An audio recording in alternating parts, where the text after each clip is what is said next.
Terima kasih. Saya ketawa bukan karena ini ya, tapi saya ketawa karena saya rasa si Mas Juma ini berkata-kata dalam hati sendiri ya, saya lihat ya, kalau saya perhatikan dari tadi. Kenapa? Eh, di sini saya bahas ayat, sementara Mas Juma ini membahas logika atau membahas tebakan-tebakan pikiran manusia ya di zaman itu, di zaman Yesus itu. Kenapa saya bilang seperti itu? Karena di sini awal mula kedatangan Yesus, kelahiran Yesus ya, tidak tidak identik dengan perdebatan-perdebatan orang Yahudi di zaman itu, bahwasanya kelahiran Yesus ini harus dibunuh supaya mereka terlepas dari tanah atau dari tangan orang penjajah yaitu Romawi. Tidak ada tidak ada ayatnya di sini dari semenjak dia lahir ya.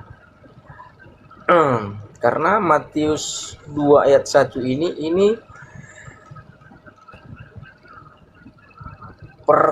ayat pertama kelahiran Yesus Kristus, dan langsung dihadapkan kepada raja orang Yahudi ya.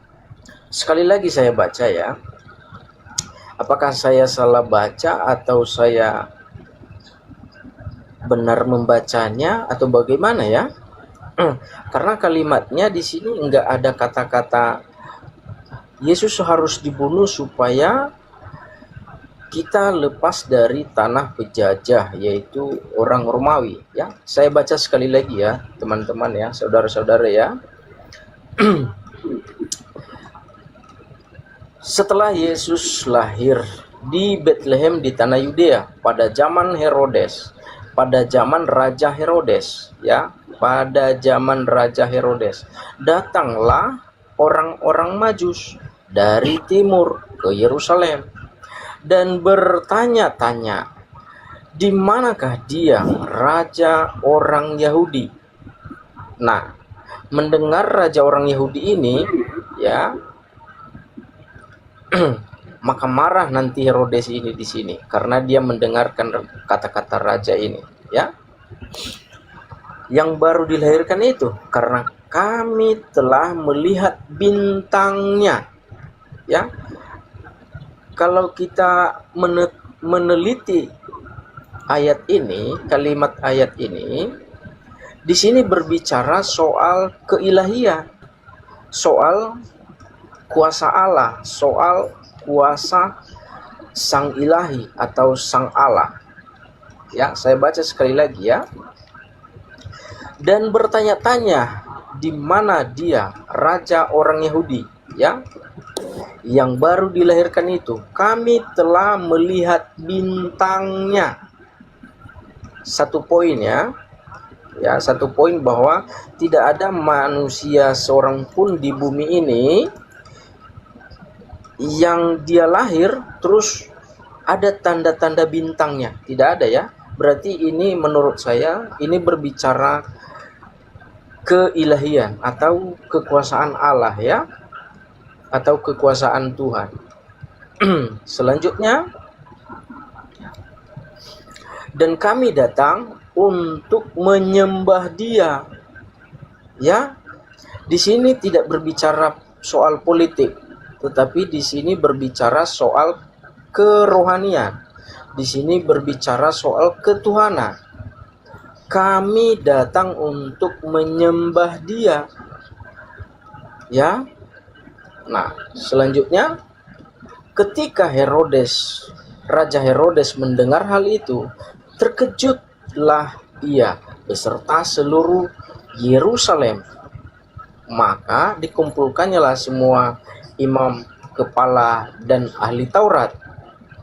Artinya, sekali lagi saya bilang, di sini berbicara soal keilahian, soal ketuhanan, soal kealahan, bukan berbicara soal kepolitian. Maksudnya bukan bicara soal politisi, tetapi di sini berbicara soal ketuhanan. Karena yang dikumpulkan di sini, ya, saya baca sekali lagi ya. Maka dikumpulkannya lah semua imam kepala dan ahli Taurat bangsa Yahudi, lalu dimintanya keterangan dari mereka di mana Mesia akan dilahirkan. Ya, saya baca ya, sorry ya, supaya lebih jelas ya, supaya jangan terpotong-potong ya, biar Mas Juma ini tidak salah sangka ya. Saya lanjut ya. Mereka berkata kepadanya, di Bethlehem di tanah Yudea, karena demikianlah ada tertulis dalam kitab. Sekali lagi, di sini berbicara soal kerohanian, bukan berbicara soal politisi, ya. Karena demikianlah ada tertulis dalam kitab Nabi, dengan engkau Bethlehem, tanah Yudea, engkau sekali-kali bukanlah yang terkecil di antara mereka yang memerintah Yudea, karena daripada mula akan bangkit seorang pemimpin yang akan menggembalakan ya. Artinya menggembalakan itu ya bukan berbicara soal politisi, tetapi di sini berbicara soal pengajar rohani. Artinya ya, menggembalakan umatku. Umatku ya, bukan rakyatku ya. Umatku Israel. Di sini nggak ada berbicara soal politisi, ya. Kalau rakyat baru berbicara politisi. Di sini umat, ya. Oke. Kita lanjut di ayat yang 13 tadi. Setelah orang-orang Majus itu berangkat, nampaklah malaikat. Ya. Sekali lagi saya tegaskan, di sini tidak berbicara soal politisi, tetapi di sini berbicara soal rohani, soal keilahian, soal ketuhanan, ya.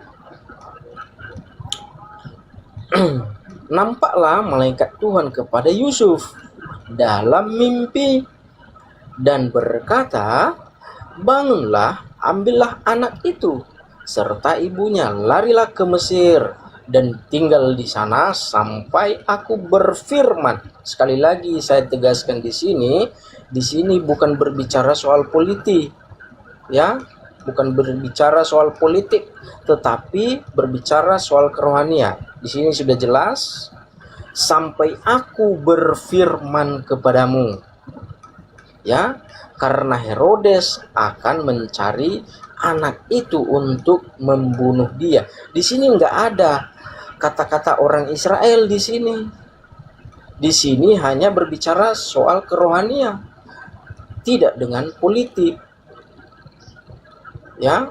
Jadi kalau saya kurang tahu ya, entah Mas Juma ini pernah membaca ini atau belum, ya. Tetapi saya ingatkan sama saudara, saya pesankan sama saudara, ya, segala sesuatunya kalau kita pengen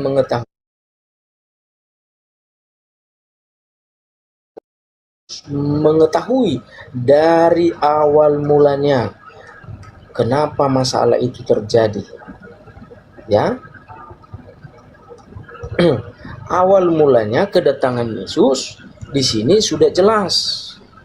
Dia dicari dan dibunuh karena apa? Karena itu tadi sudah dinubuatkan semua berbicara soal kerohanian, ya, dan banyak ayat-ayat yang lain menegaskan bahwa Yesus seolah-olah menghina Allah sendiri ketika orang-orang ahli-ahli Taurat di Israel atau di Yahudi mendengar hal itu, maka mereka marah besar. karena mereka tersaingin. Poinnya apa Bukan Bang? Kok orang-orang diulang-ulang pejabat. Bang Fargas? Bang Fargas, coba dipersingkat. Poinnya apa kok diulang-ulang?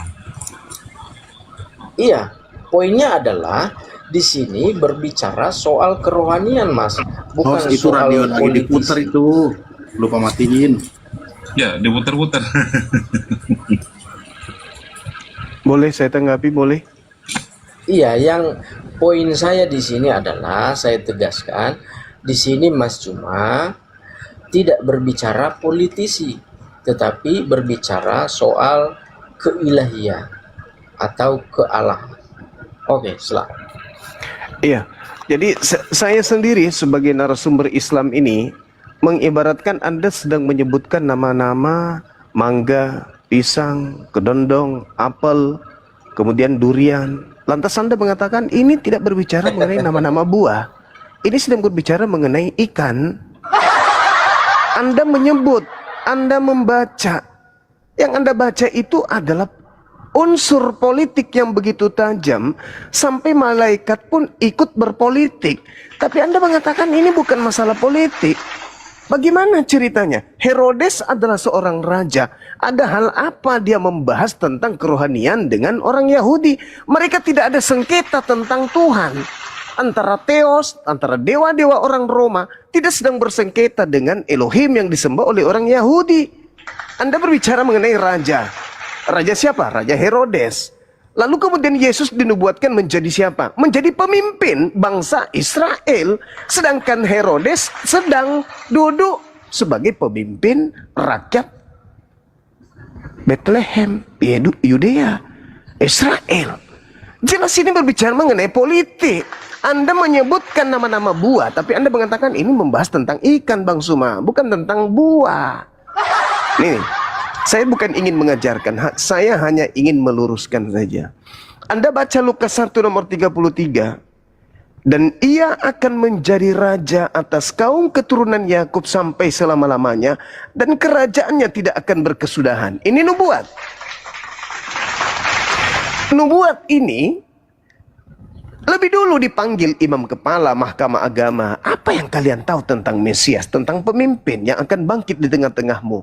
Di mana dia akan lahir? Di Bethlehem di tanah Yudea. Apa yang terjadi? Raja Herodes menginginkan supaya oknum ini dibunuh segera. Jangan dibiarkan dia hidup. Karena kalau dia dibiarkan hidup, dia akan menjadi pemimpin, dia akan menjadi raja. Dan sudah banyak raja-raja Yehuda yang kemudian melumpuhkan musuh-musuhnya. Di antaranya Daud, Salomo, Gedeon, Hezekia, dan seterusnya. Jangan dibiarkan lagi lahir besar Raja Yehuda, jangan. Sebisa mungkin mumpung masih bayi, bunuh memang. Supaya bangsa Israel tetap di bawah tekanan Kekaisaran Romawi.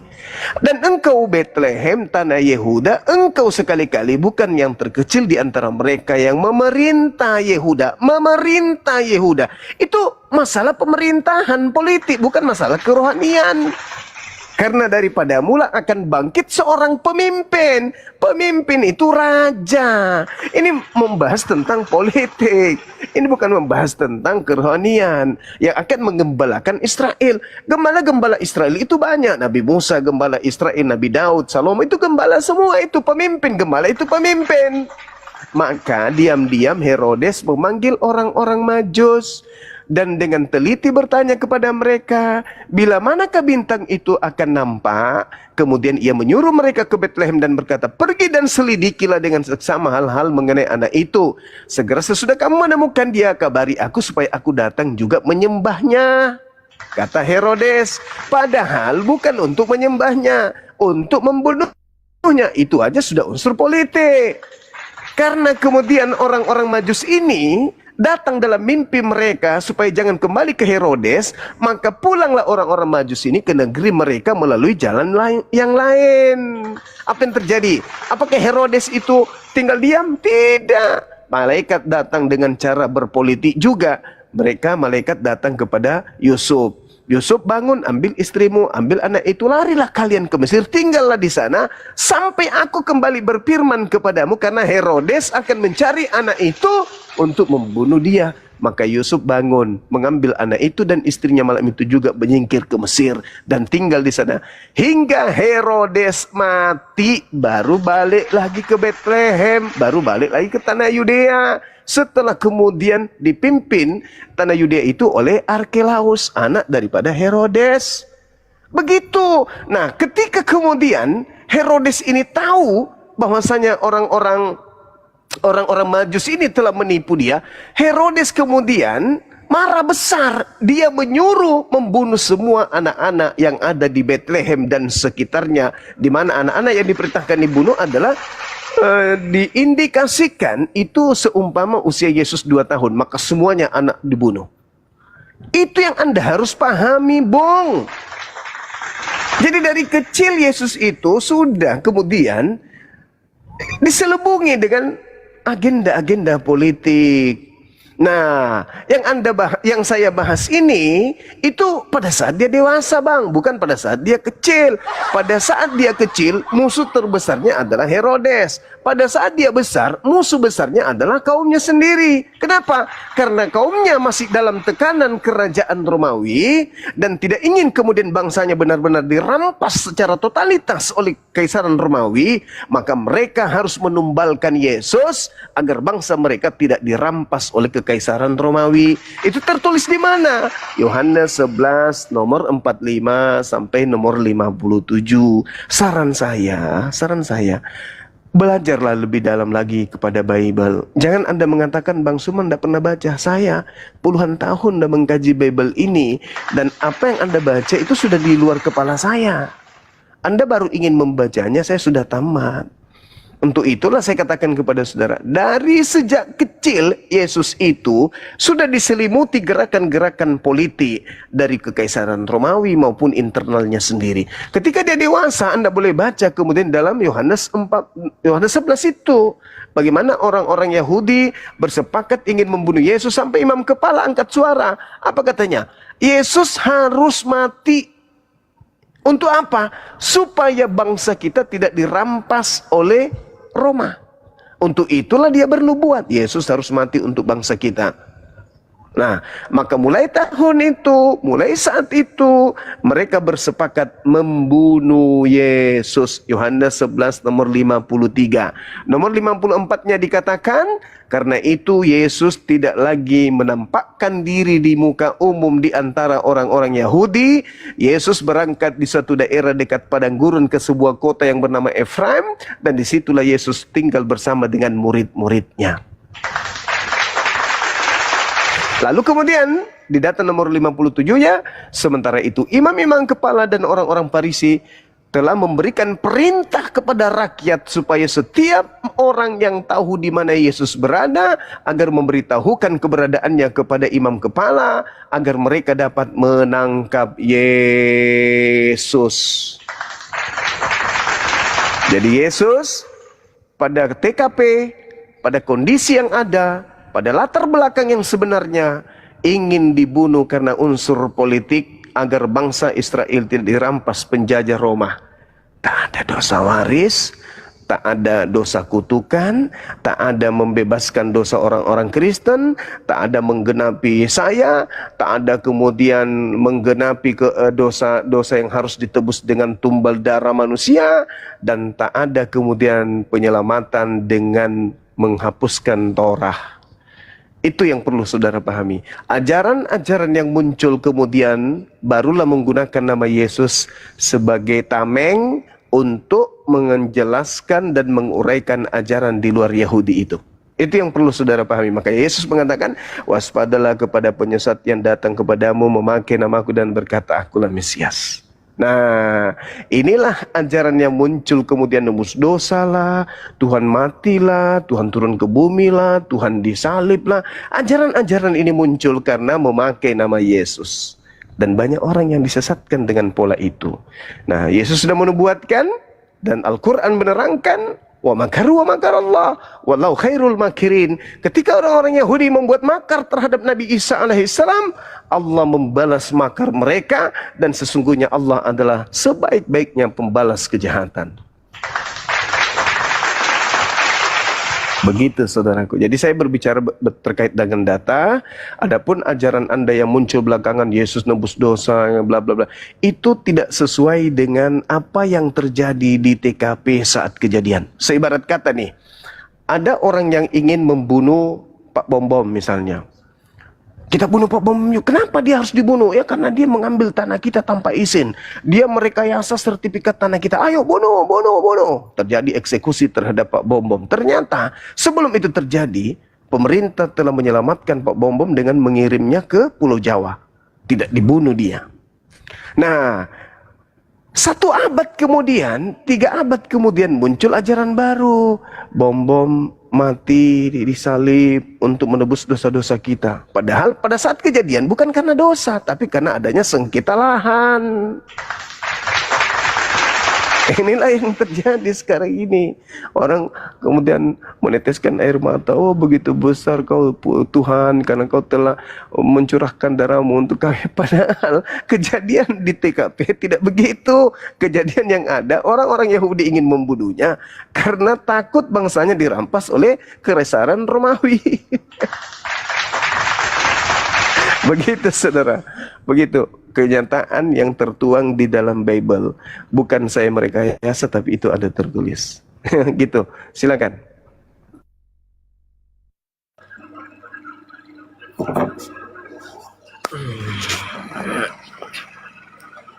Ya, sebelum ke Bang Vargas melanjutkan, saya sapa dulu tamu ini. Bang Ivanhu. Bang Ivanhu, selamat pagi. Dibuka mute-nya, Bang Ivanhu. Yo, selamat pagi, shalom. Ya, dari Katolik apa Protestan, Bang? Ya, terserah. Hah? Katolik, Katolik. Oh, Katolik. Ya, saya naikkan Anda karena tadi. Ya, betul. Iya, saya naikkan Anda karena tadi Anda bilang apa ini?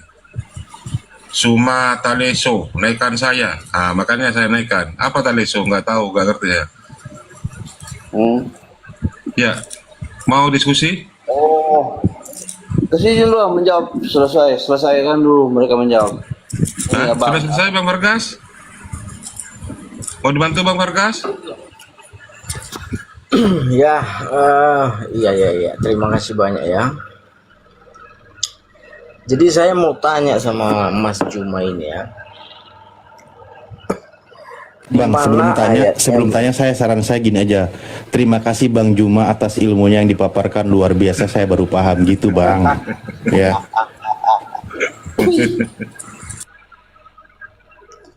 Itu menurut kamu sih Mas Bro. Tetapi begini ya. Saya mau tanya sama Mas Juma ini. Di mana ayatnya mengatakan bahwa Yesus dibunuh karena gara-gara politik? Bukankah ayat itu semua dari berbicara soal kerohanian? Tetapi kalau ada yang mempelesetkan bahwa Yesus dibunuh gara-gara politik, itu urusan dia. Hanya saja kami ini masuk di sini untuk menjawab, meluruskan. Kalau tidak ada yang menerima, ya wajar-wajar saya, karena imannya berbeda dengan kami.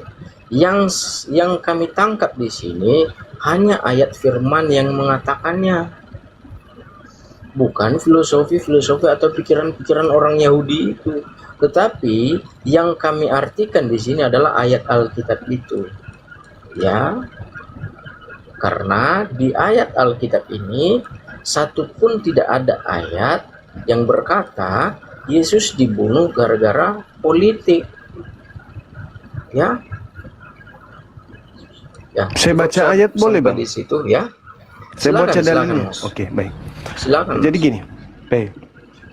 Kita lihat dalam Yohanes 11 ya, nomor 45. Banyak di antara orang-orang Yahudi yang datang melawat Maria. Yohanes 11 ayat 45 ya. 45 sampai nomor 57.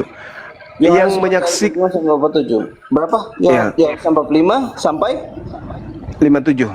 57. 45 sampai 57. Oke. Ya, saya baca ya.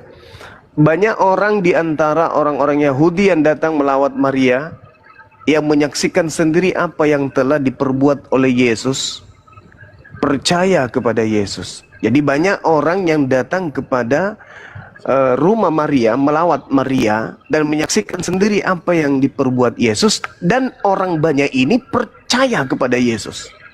Tetapi ada di antara mereka yang pergi kemudian kepada orang-orang Farisi untuk menceritakan kepada orang Farisi apa yang sedang diperbuat Yesus tersebut. Lalu imam-imam kepala dan orang-orang Farisi ini, Apa itu ayat berapa? Ayat berapa? nomor 47, memanggil mahkamah agama untuk berkumpul, dan kemudian mereka berkata, apakah yang harus kita buat? Sebab orang ini, maksudnya Yesus, membuat banyak mukjizat. Apabila kita biarkan Yesus, maka semua orang akan percaya kepada Yesus, dan orang-orang Roma akan datang dan akan merampas tempat suci kita serta bangsa kita. Tuh, sudah tertulis begitu. Jelas sekali, apabila kita biarkan ini terjadi, maka semua orang. Yohanes 4 ayat 47. 48, aduh gimana sih orang ini? Apabila kau bilang tadi 47. Iya. Yang saya baca tadi itu 47, yang sekarang ini 48. Saya kan bilang dari 45 sampai ke 57.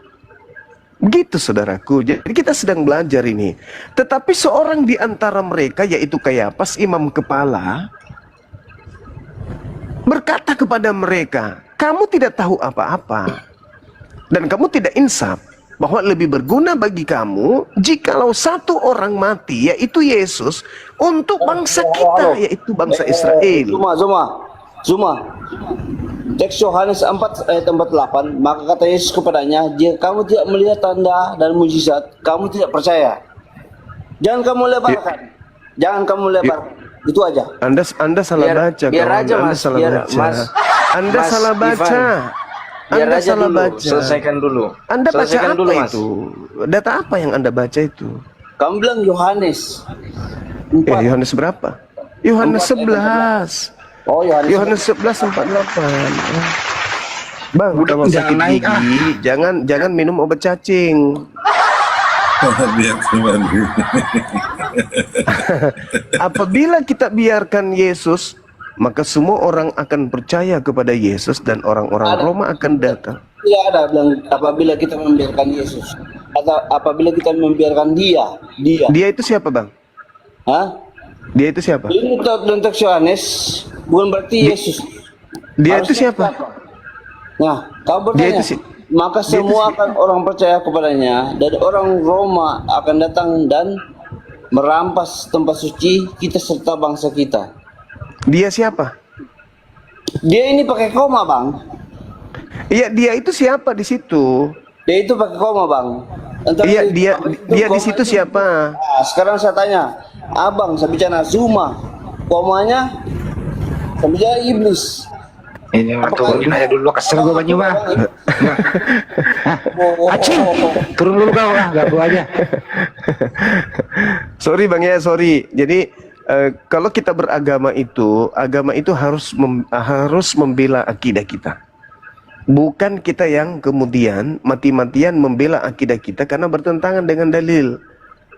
Dalil dalam Bible kita itu seharusnya membela akidah atau membela iman.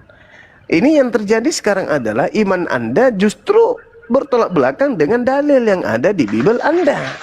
Sehingga Anda mati-matian membantah ketika saya meluruskan proses yang ada bahwa Yesus itu ingin disalib karena mereka tidak ingin bangsanya dirampas oleh Roma. Itu kan tertulis, apabila kita membiarkan orang ini, maka orang Roma akan datang dan akan merampas tempat suci serta merampas bangsa kita. Itu kan dalil.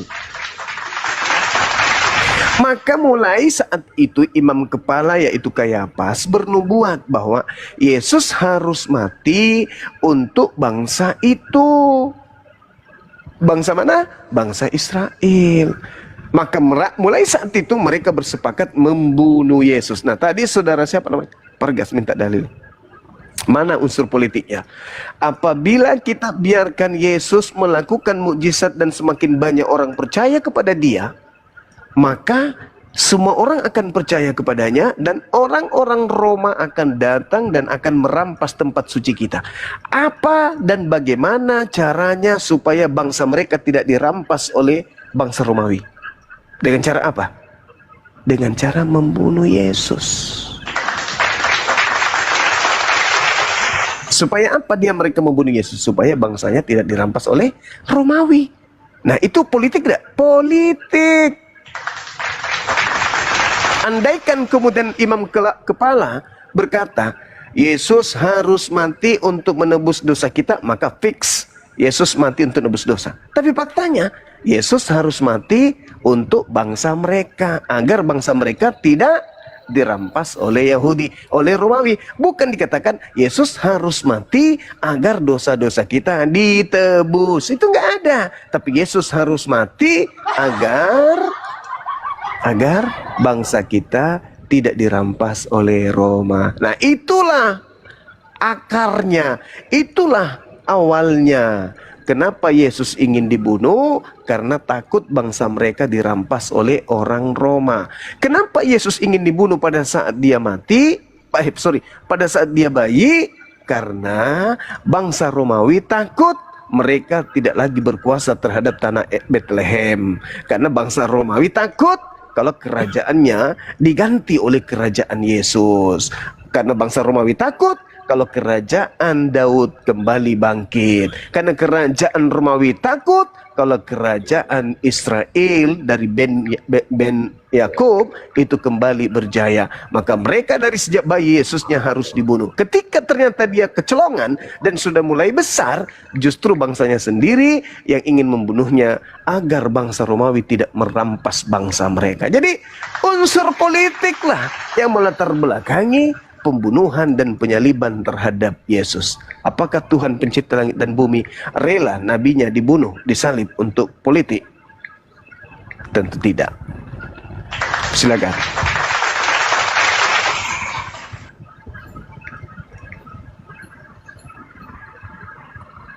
Saya sudah kasih dalilnya Bang yang Anda minta. Yohanes 11 nomor 48. Ya, terima kasih Mas Jumaku, Mas Juma. Sama-sama. Jadi Mas Juma ini berbicara di mana ya? Ya nggak apa-apa. Kalau Mas Juma ini menebak ayat ini sebagai politik orang Yahudi, itu terserah. No problem. Tetapi satu hal ya. Kalau saya bilang begini, asal usul ahli-ahli Taurat membenci Yesus bukan karena politik, tetapi karena mereka tersaingi, ya. Karena dari ayat-ayat dari awalnya, ya, Yesus itu mengajar, Yesus itu mengajarin kitab-kitab Taurat, ya. Yesus itu mengajarin kitab-kitab Nabi. Maka orang-orang ahli-ahli Taurat ini sakit hati kepada Yesus, ya. Maka timbullah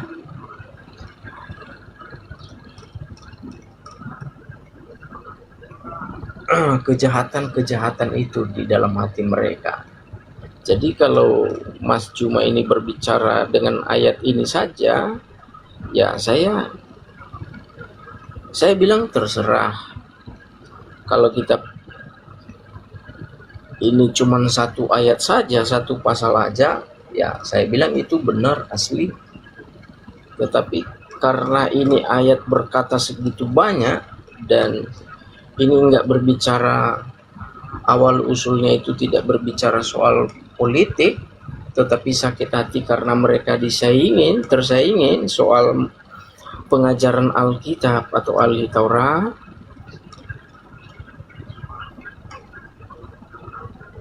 maka menurut ayat ini di sini, kalau kita artikan, ini bukan karena politik, Mas, tetapi karena sakit hati.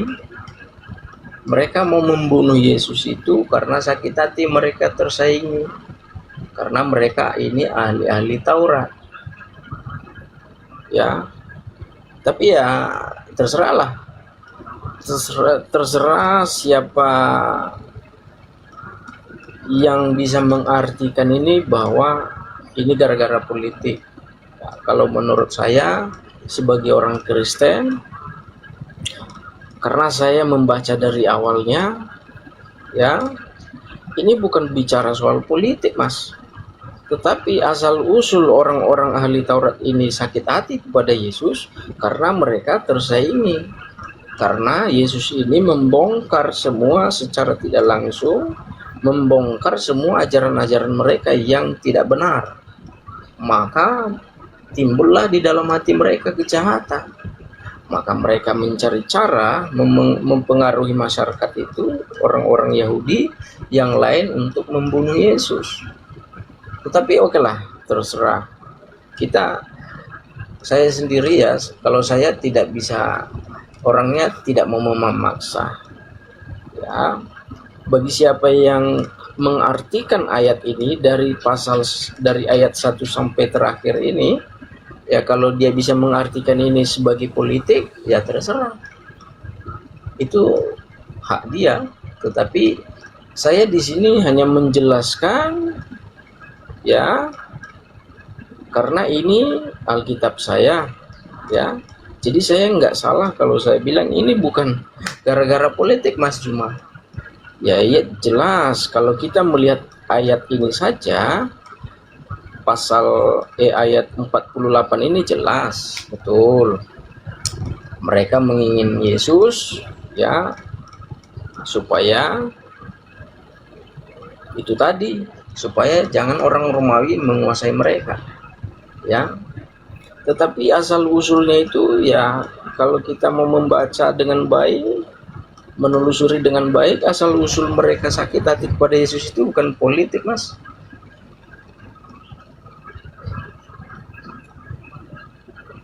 Oke, itu saja. Saya nggak begitu lama-lama karena ya saya orangnya tidak bisa memaksa, Mas.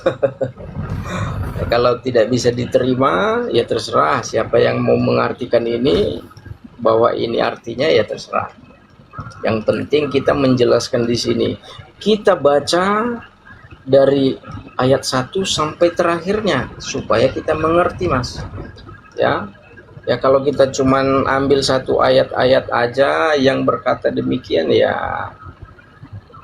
kalau saya bilang kurang tepat, kurang pas. Silakan, Mas. Oke, baik. Kalau kita melihat perikop dari Yohanes 11 ini, persepakatan untuk membunuh Yesus, saya mengatakan berdasarkan dalil unsur politik. Saudara saya mengatakan karena unsur merasa tersaingi. Ya, tersaingi dalam bidang apa? Dalam bidang mencari simpatik dan kemudian pengajaran tadi yang saya bilang. Tersaingi tentang pengajaran kitab-kitab tersaingi Taurat atau kitab-kitab para nabi, betul. Ya. Oke. Mereka tersaingi, padahal yang tertulis di situ adalah menyaksikan sendiri apa yang telah diperbuat Yesus, percaya kepadanya. Ini kenapa terjadi? Karena di situ Yesus membangkitkan Lazarus, saudara Maria. Maka mereka kaget, mereka percaya, wah Yesus ini betul-betul hebat. Tapi di antara mereka ada yang pergi kepada orang Farisi, menceritakan kepada mereka. Anda meminta saya tadi membaca dari data 1, tapi ketika saya membaca dan menyampaikan isi daripada data nomor 1 dan seterusnya sampai ke data nomor 44 ini, itu salah satunya adalah Yesus mengatakan, Lazarus, marilah, keluarlah kamu dari kubur. Lazarus bangkit. Orang-orang yang datang di sana banyak menyaksikan, terkesima. Yesus ini benar-benar hebat, luar biasa. Maka di antara mereka yang datang melihat itu percaya kepada Yesus. Maka sebagian dari antara mereka datang melapor kemudian kepada orang-orang Farisi, sehingga mereka punya kesimpulan Yesus ini harus dibunuh. Nah, saudaraku, ketika Mas Juma. Sabar dulu. Enggak, kita kan udah panjang lebar nih. Ya sekarang tanya jawab aja lah biar cepat. Iya, ini maksud saya. Ya. Saya ingin bertanya kepada saudara. Ketika orang bersepakat membunuh Yesus, menurut saya karena faktor politik, menurut saudara adalah karena faktor tersaingi. Pertanyaan saya, ada nggak orang-orang Yahudi ingin membunuh Yesus, sepakat membunuh Yesus karena faktor dosa waris? Silakan.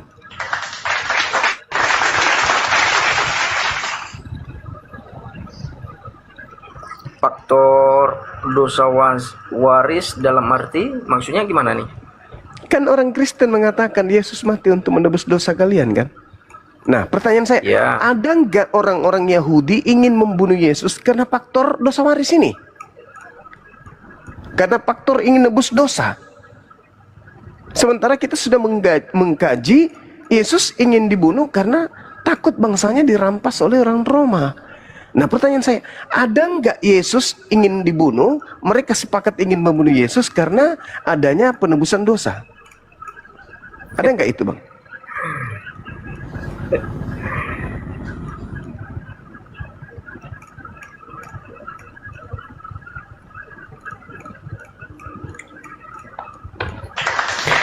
Saya kira saya perlu mengembalikan ini ke moderator.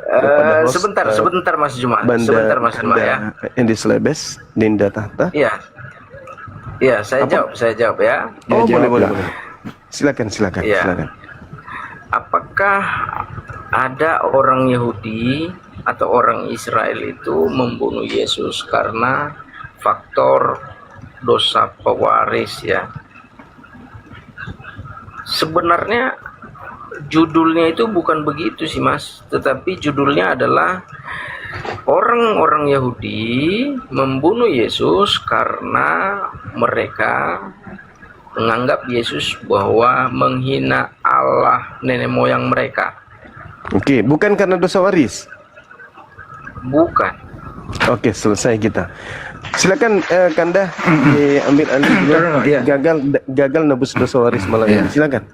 Tapi kalau mereka mau bersekongkol ingin membunuh Yesus bukan karena menebus dosa, kenapa Kristen menganggap kematian Yesus itu menebus dosa?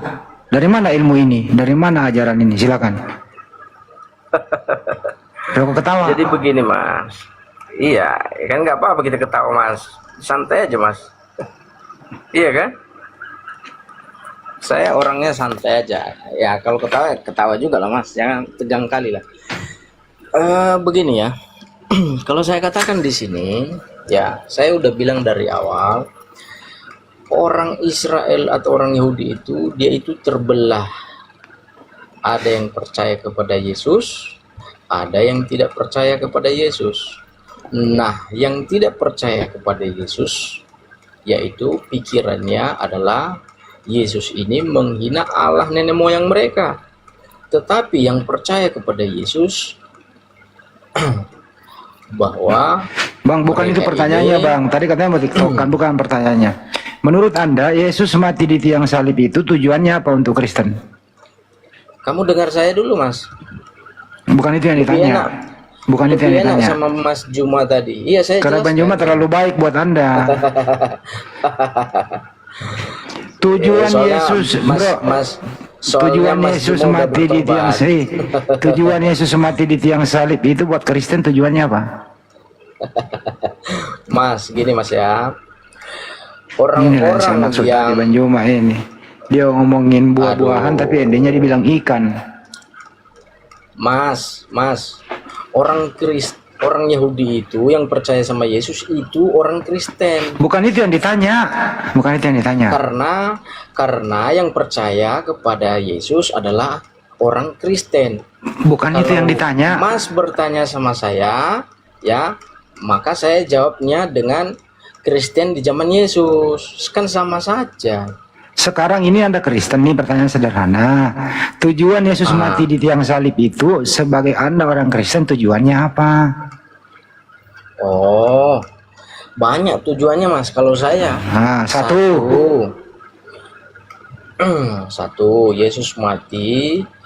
Satu, supaya dosa manusia ditebus. Oke, baik. Itu satu Dua. aja cukup.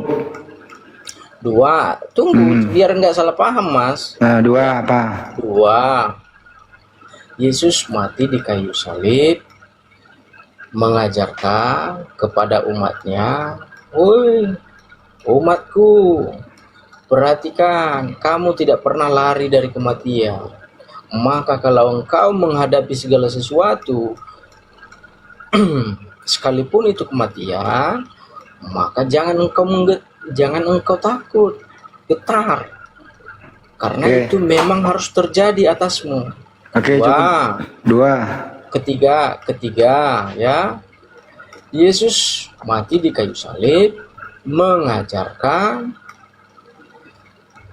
segala sesuatunya. Apa itu?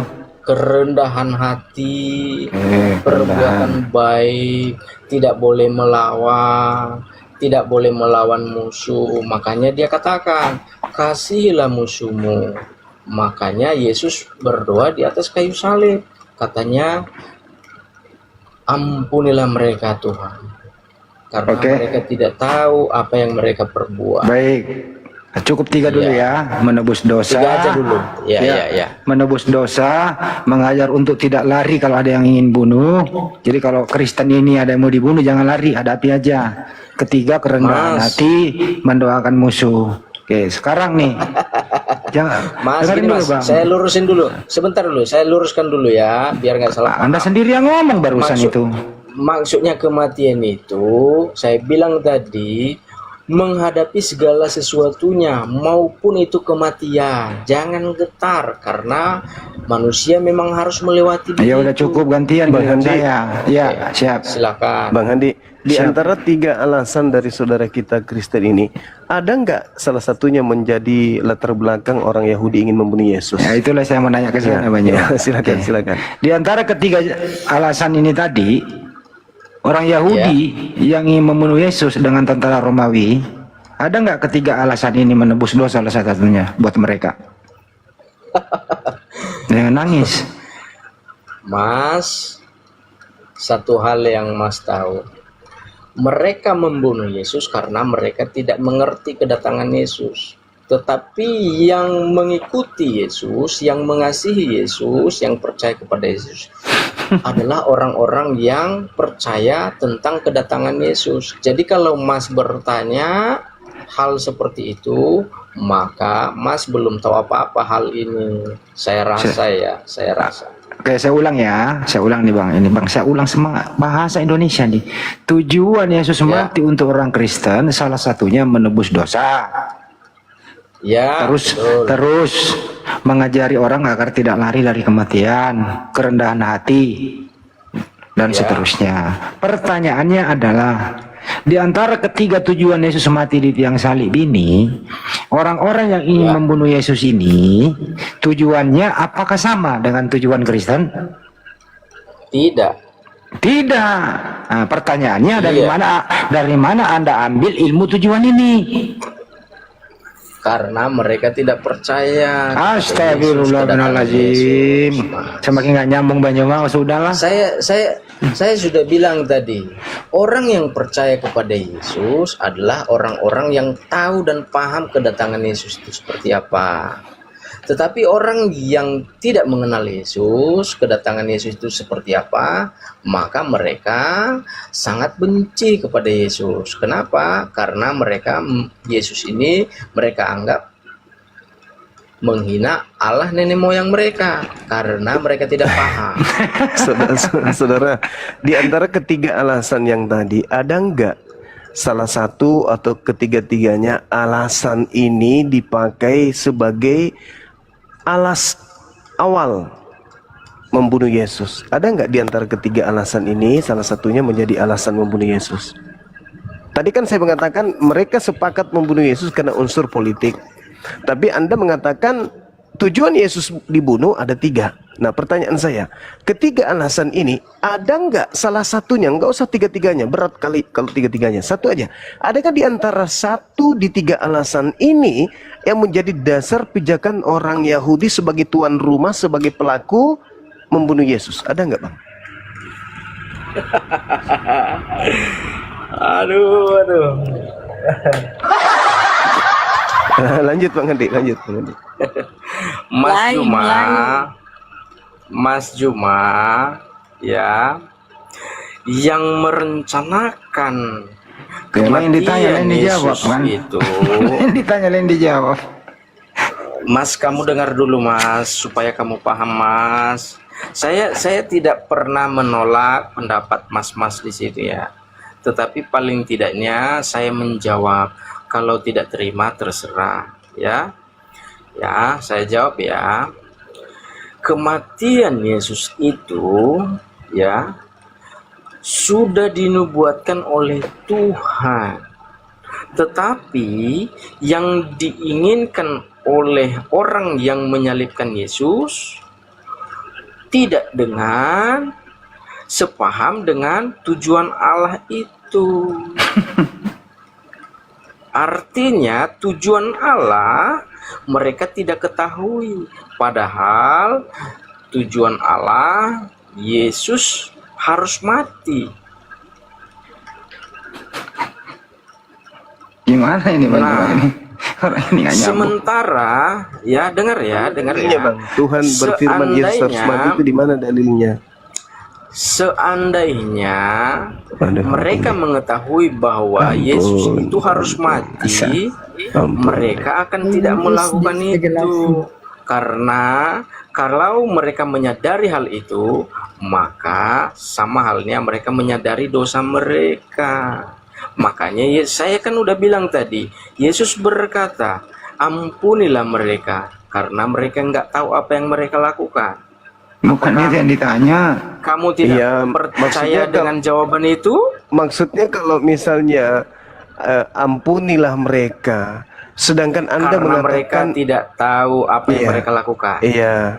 Kenapa harus diampuni, Bang? Sementara pembunuhan terhadap Yesus itu katanya Anda itu sudah dinubuatkan untuk dibunuh. Tuhan yang mau kan? Tuhan yang mau kan supaya Yesus dibunuh kan? Kenapa harus diampuni orang yang membunuhnya? Bukan kayak membunuh Yesus ini pahlawan. Katanya saudara saya ini Tuhan menginginkan Yesus dibunuh. Terus kenapa harus diampuni dosa-dosa pembunuhnya? Bukankah itu keinginan Tuhan? Oke, saya tanya sama Mas Juma. Ya, jangan marah ya, kan ini sama pertanyaannya. Saya cuman ini Bang, bertanya-tanya kepada Anda. Banyak hal yang perlu sebentar. Diobati dari Anda ini. Ya, silakan. Oke. Kita tidak bisa menolak pendapat Mas di sini ya. Saya bilang tadi itu terserah. Tetapi saya mau bertanya sama Juma, kalau boleh. Pertanyaan ini sama dengan pertanyaanmu dengan saya. Oke? Saya tanya sama Juma. Silakan. Betul tidak? Ya, mohon maaf ya kalau salah ngomong ya. Betul tidak Nabi Muhammad itu sudah ditakdirkan oleh saya sebut oleh Allah untuk meninggal? Iya. Kullu nafsin za'iqatul maut, semuanya akan mati. Itu udah merupakan hal. Nabi Isa juga mengatakan demikian. Dia mati.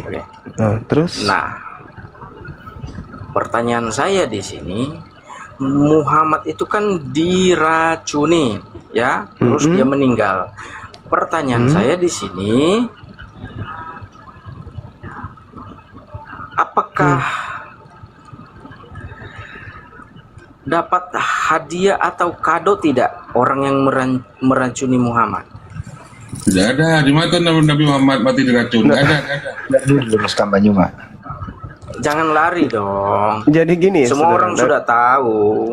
Nabi Muhammad sallallahu alaihi wasallam. Dijawab aja mas. Jawab dengan cara diam atau dengan cara bicara? Atau begini.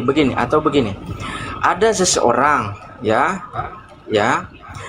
orang ini sudah dinubuatkan dia hidupnya harus mati karena dia manusia, karena manusia harus mati, oke?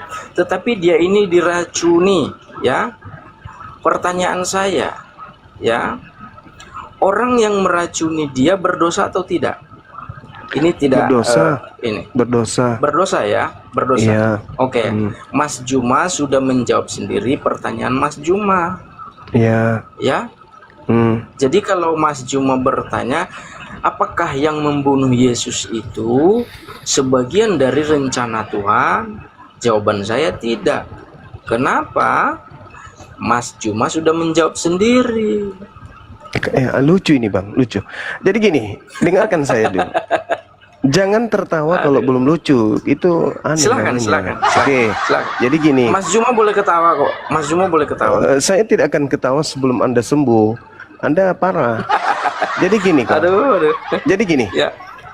Ketika Nabi Muhammad itu diracun, tidak ada yang mendapatkan manfaat di sana. Dan tidak ada kemudian Tuhan menubuatkan Nabi Muhammad diracun.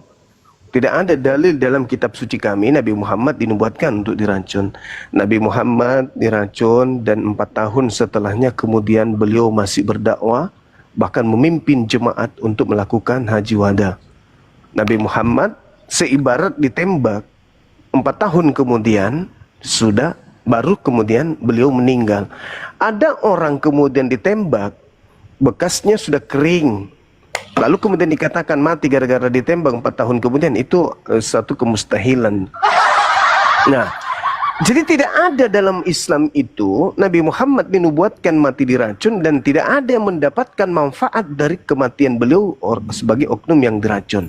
Sehingga yang meracun ini dikatakan sebagai pahlawan. Kenapa? Karena tidak ada manfaat bagi orang lain terhadap kami Muslim.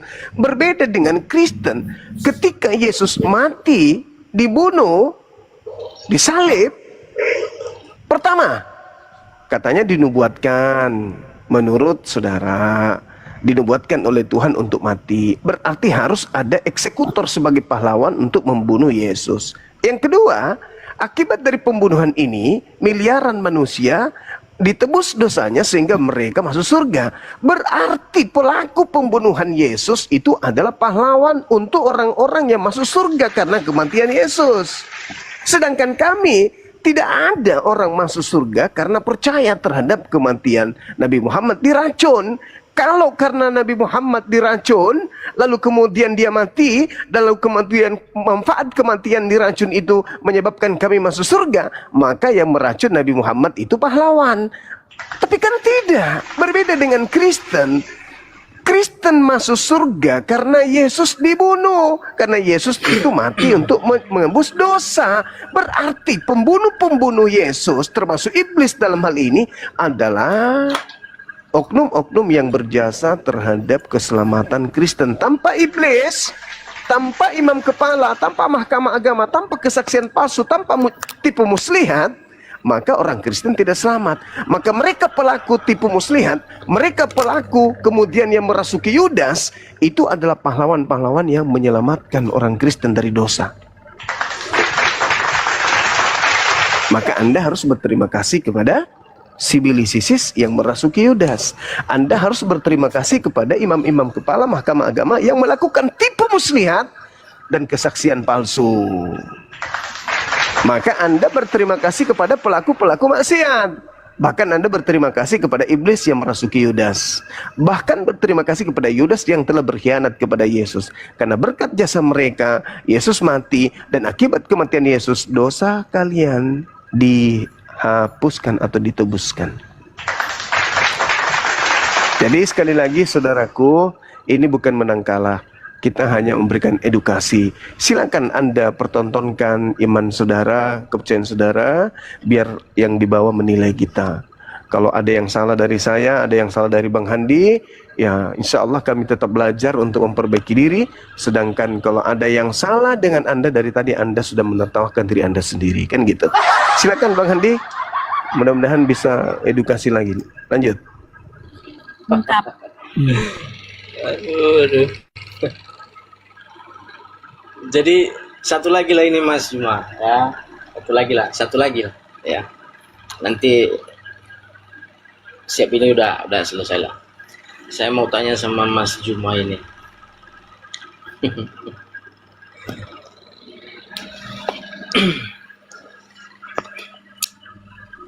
Rencana manusia itu sama nggak dengan rencana Allah atau dengan rencana Tuhan? Kalau menurut Mas Juma bagaimana?